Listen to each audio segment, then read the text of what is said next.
Thank you, Honorable Finance Minister. Thank you very much, sir. I begin thanking all the 19 speakers who have participated in this, 18 speakers who have participated in this debate. We've had a series of corporate affairs related legislations on which we are discussing in the last few days. Company law, insolvency, and so on. And I've noticed and I've benefited from the participation of all the members. And each member has given valuable inputs, all of which I wish to take on board. But before I get into specifics of responding to each of the members, I wish to broadly put the picture out, which many members have really effectively captured and who have spoken about it also.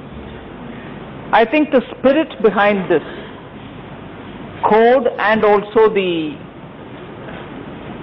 what I may call frequent amendments, because this being the third in the last 3 years of the code's existence, might appear that we are coming up too frequently with amendments, but the reasons are obvious. Irrespective of some members' observation, the Insolvency and Bankruptcy Code actually has proved effective, and in the course of my answer I will certainly give figures to prove it, but then the spirit with which this code has come in, and also the way in which it has functioned, together with the types of solutions it is offering, and the expectation with which businesses are approaching for solutions through the Insolvency Code, will have to be put on record. And again, it is not the intent here that every such problematic issue related to companies are taken up only with liquidation as an agenda. IBC doesn't keep liquidation alone as an agenda.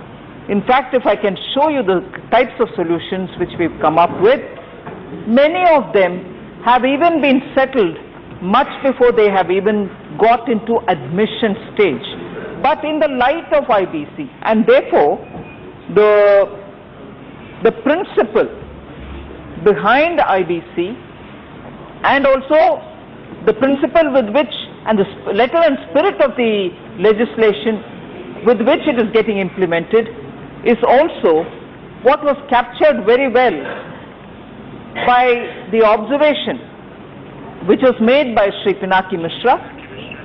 How not to allow companies to die is the spirit behind what we are doing through IBC. How not to allow companies to die. If there is any prospect of a company that can be revived, the solution is not to go for liquidation irrespective of the situation, but to ensure that solutions are given as a going concern. Sorry. And therefore the process is aiming at treating companies as going concern, and that singularly explains why Section 5's amendments, that's the first one that we are talking about, bringing in elements of merger, bringing in elements of acquisition and so on. So the solution, merger, demerger, Section 5 amendments are to keep with this idea of keep it as a solution for a going concern rather than, blindly get into liquidation. So issues which have been raised are several, and I will definitely come back to giving you response by each of the members. Issues have been raised about why there are so many litigations now, leading to so many liquidations now. To set the background, I want to inform the members that with the IBC today and the resolutions which are being handled, largely have a stock coming from the BIFR days. 73% of all the cases which are in the line waiting for a solution are those which have been inherited from the BIFR. And if that many number of, and most of these cases which have come from the BIFR stable are either very sick or totally defunct. So if 73% of them are waiting to get solutions, obviously you have a picture of too many waiting lists, too many liquidations, and that is not as a result of last few years, it's more waiting for decades. And in that, if I can very quickly, much before I get into details, very quickly give you a picture of what liquidation value has been seen here. Liquidation value of 475 companies is 24,417 crores against a claim of 3,46,655 crores. Liquidation value is at 7% of the claims, BIFR being the character there. Then the timeline is one issue on which people have raised a lot of questions. I'll respond to that. As much as questions about haircut, why should it be this much? And the issue of the home buyers, which is very legitimate, and I can definitely tell you that the IBC, in the context of IBC, using IBC, home buyers issues are being addressed. Of course, one of which has had a solution coming from the Supreme Court itself. So if I were to go one by one, I'll be addressing the issues raised by various members. Some are being classified and grouped in my response, although several members have raised the issue. Now, even as we were talking about the backlog, which partly I explained by saying 73% have come from BIFR, yes, it's a matter as to how we are going to address all these pending cases together with those which are mounting now. Capacity of the NCLT, capacity building which is so required. I just want to give you a picture that in view of the increasing number of cases, government has increased the number of, some of the members did mention it, government has increased number of benches of the NCLT from 10 to 15 in the last 1 year itself.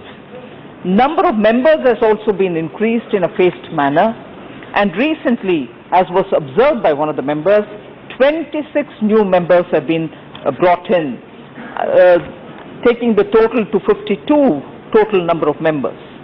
More than one court have also been made operational, and the benches where large number of cases are pending, such as Mumbai, Delhi, Chennai, Kolkata, e-governance, e-court projects is also being implemented in NCLT so that there will be faster disposal.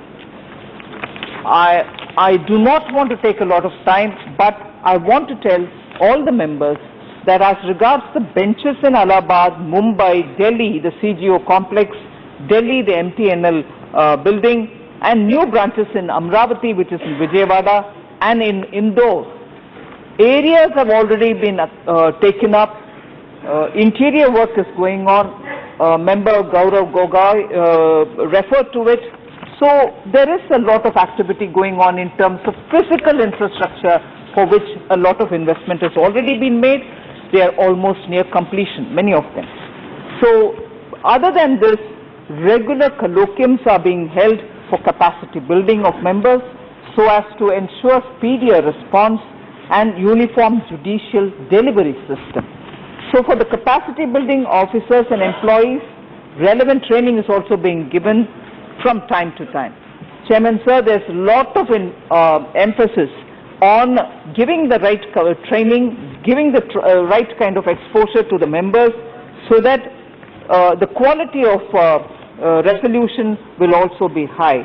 The National Law University's participation in training is also very well recognized.